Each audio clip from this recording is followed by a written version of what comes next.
नमस्ते. माझ्या सर्व अंगणवाडी ताई, मदतनीस ताई यांचं आजच्या व्हिडिओमध्ये मी सहर्ष स्वागत करते ताईंनो. आपल्या नवीन संघटनेद्वारे आपले जे नवीन सदस्य आहेत, ज्या जुन्या ताई आहेत, त्या सर्व ताईंना आजच्या व्हिडिओच्या माध्यमातून मला खरंच खूप महत्त्वाची माहिती द्यायची आहे. आजचा व्हिडिओ खरंच लावण्याचं कारणही त्यामागे आहे आणि तुम्हालाही माहीत आहे की ताईंनो, आपल्या चॅनलवर जे व्हिडिओ असतात ते ऑथेंटिक असतात आणि खरेखुरे असतात. बाकीचे जे सगळे चॅनलवर व्हिडिओ लावले जातात ते फक्त कशाप्रकारे TRP वाढवता येईल, कशाप्रकारे थंबनेल चुकीचं बनवून आपल्या ताईंना आनंदाची बातमी, दुःखाची बातमी, आनंदाची बातमी, गुड न्यूज अशा प्रकारे प्रलोभन दिलं जातं आणि आपल्या ताईंना दिशाभूल केली जाते. परंतु आपल्या ताईंच्या हक्काचं एकमेव चॅनल म्हणजे आपली माझी अंगणवाडी नवीन संघटनेचं एकमेव चॅनल, आपल्या हक्काच्या ताईचं जयश्री बाबळे झावरे या ताईंचं अहिल्यानगरचं चॅनल एकदम विश्वासाच्या नात्याने या नवीन संघटनेकडे बघितलं जात आहे. मोठ्या प्रमाणात आपल्या भगिनी या संघटनेला जॉईन होत आहे. या संघटनेचा वटवृक्ष बहरत असताना आपण महाराष्ट्राच्या कानाकोपऱ्यातून आपल्या नवीन संघटनेला जोडले जात आहात, याचा मला खूप जास्त आनंद वाटतो ताईंनो. तर आजच्या व्हिडिओमध्ये तुमचं खरंच मी खूप खूप स्वागत करते आणि आज तुम्हाला एकदम ऑथेंटिक नवीन आपल्या अंगणवाडी ताईंना जे काम लावलं जाणार आहे त्याबद्दलचं मी एक आज व्हिडिओ लावत आहे. तर ताईंनो बघा, तुम्ही बघितलंच असेल की जेव्हापासून ICDS योजना चालू झाली तेव्हाच्या काळामध्ये फक्त त्यापुरतीच कामं मर्यादित होती त्या काळामध्ये. परंतु आत्ताच कसं झालं आहे की आत्ता ऑनलाईन कामं पण आपल्याला भरपूर वाढलेली आहेत आणि ऑनलाईन कामाचा व्याप वाढलेला असताना ऑफलाईन कामं देखील काही आपली कमी होत नाही. वेगवेगळ्या सरकारी योजना असतात, त्या सरकारी योजनांची कामं देखील आपल्याला भरपूर प्रमाणात करावी लागतात आणि जी आपल्या खात्याची नाही तर तीसुद्धा कामे आपल्याला करावी लागतात. आजचा व्हिडिओ अगदी त्या संदर्भातच आहे की आत्ताच एक 8-10 दिवसापूर्वी मी व्हिडिओ टाकला होता की अंगणवाडी सेविका आणि मदतनीस ताईंना जनगणनेचं काम लागणार आहे.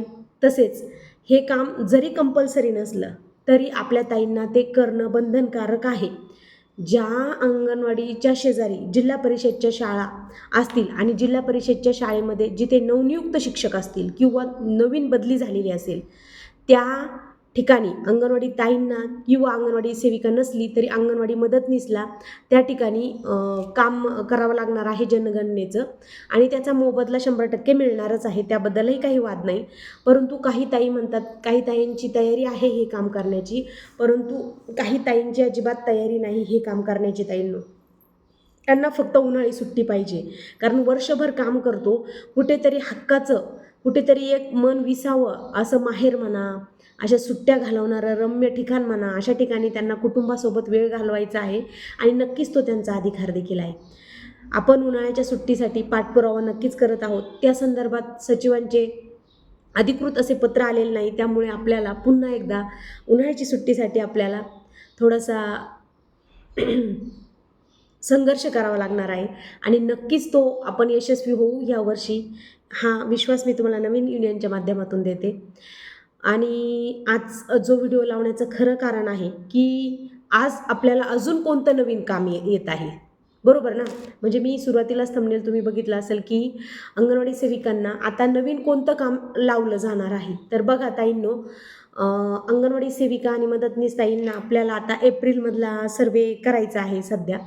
तर एप्रिलमध्ये आपला दरवर्षी अंगणवाडीच्या लोकसंख्येचा सर्वे हा होत असतो. तर याच सर्वेला ॲडिशनल किंवा आत्ता लगेच मार्च एंडच्याच काळामध्ये सोलापूर जिल्हा परिषदेने नवीन परिपत्रक काढलं आहे. तर आता नवीन परिपत्रक काय आहे? सोलापूर जिल्हाधिकाऱ्यांचं नवीन पत्र आलं आहे की यावर्षी जी HPV लस दिली जात आहे, HPV लस तुम्हाला कळली की नाही किंवा तुम्ही याबद्दल काही ऐकलं आहे का? तर नसेल ऐकल, ज्या ताईंना माहीत नसेल HPV लस आणि त्या संदर्भातली माहिती माहीत नसेल तर मी सांगते तुम्हाला. HPV लस ही आपल्या किशोरवयीन ज्या मुली आहेत त्यांना आत्ता कॅन्सर प्रतिबंधक ही लस आहे आणि 14 वर्षांच्या पर्यंतच्या मुलींना किंवा त्याच्या वरच्या वयोगटाच्या मुलींना म्हणजे 9वी पासूनच्या पुढच्या मुलींना ज्या शालाबाह्य मुली असतील किंवा शाळेतल्या मुली असतील, या किशोरवयीन मुलींना ती कॅन्सर प्रतिबंधक लस दिली जाणार आहे. आणि ही कॅन्सर प्रतिबंधक लस ही गर्भाशयाचा जो कॅन्सर असतो, गर्भाशयाच्या मुखाचा जो कॅन्सर असतो, तो कॅन्सर भविष्यात होऊ नये म्हणून याचं जे वाढतं प्रमाण आहे, महिलांमध्ये याचं प्रमाण सर्वाधिक आहे. त्यामुळे या कॅन्सरला रोखण्यासाठी HPV ही लस विकसित केली गेली आहे आणि त्याचं गावोगावी त्याची जनजागृती करण्यात येत आहे.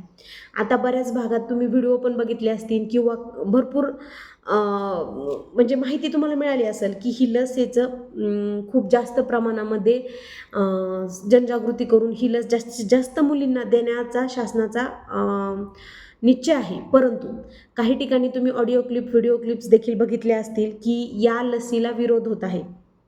म्हणजे ही लस दिल्यानंतर मुलींना त्रास होतो किंवा त्यांच्या काही रिॲक्शन्स होतात, अशी काही उदाहरणं घडलेली आहेत. त्यामुळे ही लस द्यावी की न द्यावी याबाबत पालक वर्गामध्ये संभ्रम निर्माण झालेला आहे. आता तुम्ही म्हणाल की ताई, हे आरोग्य विभागाचं काम आहे, ही आरोग्याची योजना आहे, आता तुम्ही आम्हाला का सांगताय ही सगळी माहिती, बरोबर ना? म्हणजे तुम्हाला सांगण्याचं कारण हे आहे ताईंनो की ही योजना मान्य आहे, ही योजना आपली नाही आहे, ही संपूर्ण आरोग्य खात्याची योजना आहे. परंतु सोलापूर जिल्हा परिषदेने जे अलीकडेच पत्र काढलं आहे ते पत्र जनजागृतीविषयी आहे आणि सर्वेविषयी आहे. अर्थातच त्यामध्ये सरळ सरळ शहरी आणि ग्रामीण अंगणवाडी सेविका मदतनीसताईंचा उल्लेख करून आपल्या सर्व ग्रामीण आणि शहरी प्रकल्पातील CDPOंना हे पत्र ऑफिसला देण्यात आलेलं आहे आणि आपल्या सेविका, आपल्या मदतनीसताईंना हे काम सर्वेचं दिलं जाणार आहे. आता तुम्ही म्हणशाल की आरोग्य खात्याचा आणि आपला काही संबंध आहे, आपल्याला हे काम का लावताय? तर बघा, हे काम आपल्याला काही वरून आलेलं नाही आहे, परंतु हे जे जिल्हाधिकारी असतील, आयुक्त असतील, हे लोक आपल्या ऑफिसशी संपर्क करतात, आपली हवी ती माहिती घेतात, सगळी माहिती मिळवतात आणि त्यानंतर आपल्याला या अशा अनेक प्रकारच्या कामांची ऑर्डर काढतात. तर आजचा व्हिडिओ लावण्यामागं सर्वात महत्त्वाचं काम तुम्हाला सांगण्याचं हेच होतं की जी आता कॅन्सर प्रतिबंधक लस येत आहे आणि त्यासाठी आपल्याला त्या पत्रात काय म्हटलं आहे, त्या पत्रात याप्रमाणे म्हटलं आहे की ज्या पद्धतीने शासनाने प्रभावीपणे या किशोरवयीन मुलींना लस द्यायची ठरवली आहे, तर त्याचा प्रभावी अंमलबजावणी आणि त्याची उपाययोजना या अंगणवाडी सेविकाच करू शकतात. कारण त्यांच्याकडे किशोरवयीन मुलींचा सर्वे आहे आणि तळागाळातील त्यांची ओळख आहे आणि पालकांना प्रबोधन करायचं आहे, पालकांना मार्गदर्शन करायचं आहे आणि त्यांच्या पालकांना हे पटवून द्यायचं आहे की ही लस किती सुरक्षित आहे. हे सगळी जबाबदारी ही अंगणवाडी सेविका आणि मदतनीसांवर टाकत 14 वर्षांखालील व बाहेरील शालाबाह्य मुलींचं सर्वेक्षण आपल्याला करायचं आहे आणि अशा मुली शोधून यांची यादी आपल्याला आरोग्य विभागाला द्यायची आहे आणि त्यानुसार त्या मुलींचं HPV लसीकरण करण्यात येणार आहे. आता तुम्ही अनेक सोशल मीडियावर व्हिडिओ बघितले असतील की यामध्ये ही लस कशा प्रकारे त्रासदायक ठरते, या लसीचे दुष्परिणाम काय, काही मुलींना रिॲक्शन झालेली आहे, काहींना खूप त्रास झालेला आहे. अशा अवस्थेत ही लस सुरक्षित नाही, या लसीच्या सुरक्षिततेवर प्रश्नचिन्ह निर्माण झालेले आहे. असताना आपण अंगणवाडी ताईंनी जर पालकांपर्यंत जाऊन ह्या लसीची जनजागृती केली आणि ही लस देण्यासाठी पालकांना उत्स्फूर्त केले, पालकांना मार्गदर्शन केले आणि ही लस त्यांच्या मुलींना दिल्या गेल्यानंतर जर त्या मुलींना काही त्रास झाला तर याला जबाबदार कोण? जर त्या मुलीचं काही बरं वाईट झालं किंवा त्या मुलीला ती लस नाही सहन झाली तर याची जबाबदारी शासन घेणार का? याची जबाबदारी अंगणवाडी सेविकांवर लादली जाईल का? तर अशा प्रकारचं आपल्याला योजनाबाह्य काम देण्याचा सोलापूर जिल्हा परिषदेचा विक्रम गाठलेला आहे आणि असा प्रकारचा एक पराक्रम सोलापूर जिल्हा परिषदेने करून अंगणवाडी सेविकांना, मदतनीसांना अशा प्रकारच्या सर्वेच्या ऑर्डर देऊन आरोग्य विभाग आणि महिला बालकल्याण विभागाला तसे पत्र निर्गमित केलेलं आहे. आता माझी आपल्या महिला बालकल्याण विभाग सोलापूर जिल्हा परिषद आणि महाराष्ट्रातील सर्वच जिल्हा परिषद, महिला बालकल्याण विभाग, सर्व CDPOंना, आयुक्तांना माझे हात जोडून सेविकांतर्फे विनंती आहे की त्यांनी या योजनेचा स्वीकार करू नये आणि ही योजना स्वीकारून अंगणवाडी सेविकांच्या कामामध्ये भर घालू नये. अंगणवाडी सेविकांसाठी हे योजनाबाह्य काम आहे आणि जरी आरोग्य विभागाचा सर्वे असेल तर तुमच्याकडं तुमचे कर्मचारी उपस्थित आहेत, तुमच्याकडं तुमचे आशा कर्मचारी आहेत, तुमच्या ANM आहेत, GNM आहेत, तुमच्याकडे तुमचे सगळं आरोग्याचा स्टाफ आहे. तर आमच्या अंगणवाडी सेविकांना सालाच्या गड्यांप्रमाणे पाहिजे तसा वापर करू नका. आमच्याकडे आता GR आहे, आमच्याकडं सचिवांचा पण GR आहे, आयुक्तांचं पण पत्र आहे आणि आमच्याकडं ठोस पुरावे आहेत.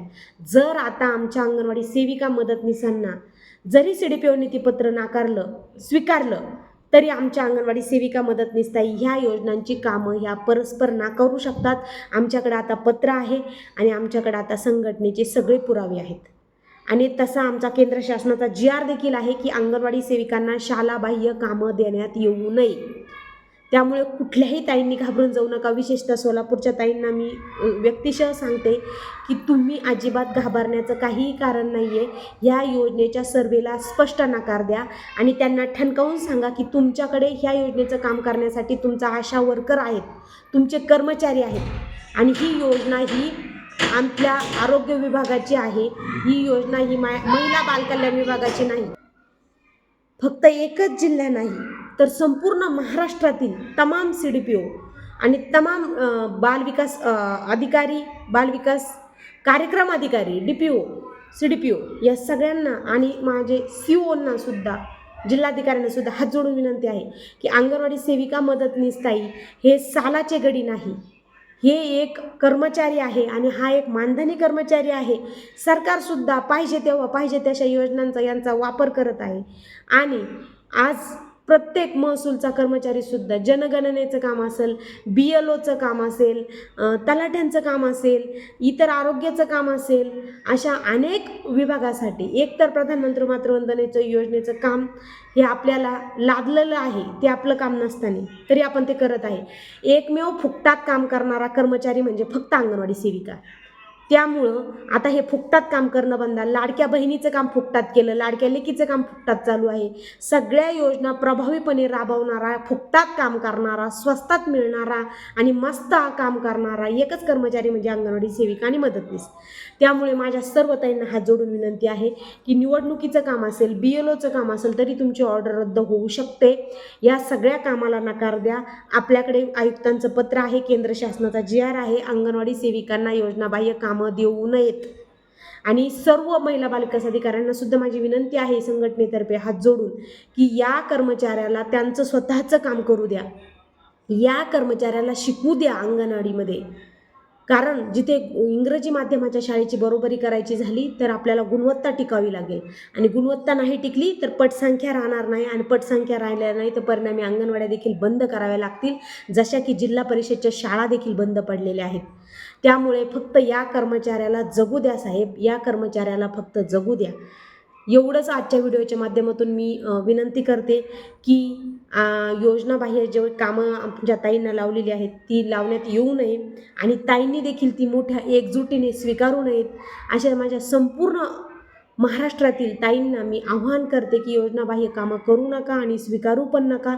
एकजूट ठेवा, जास्तीत जास्त एकजूट ठेवा. एका गटात किती पण जणींना काम आलं तरी ते एकजुटीने नकारा. आपल्या योजनेची संबंधित आपल्याला भरपूर कामे आहेत.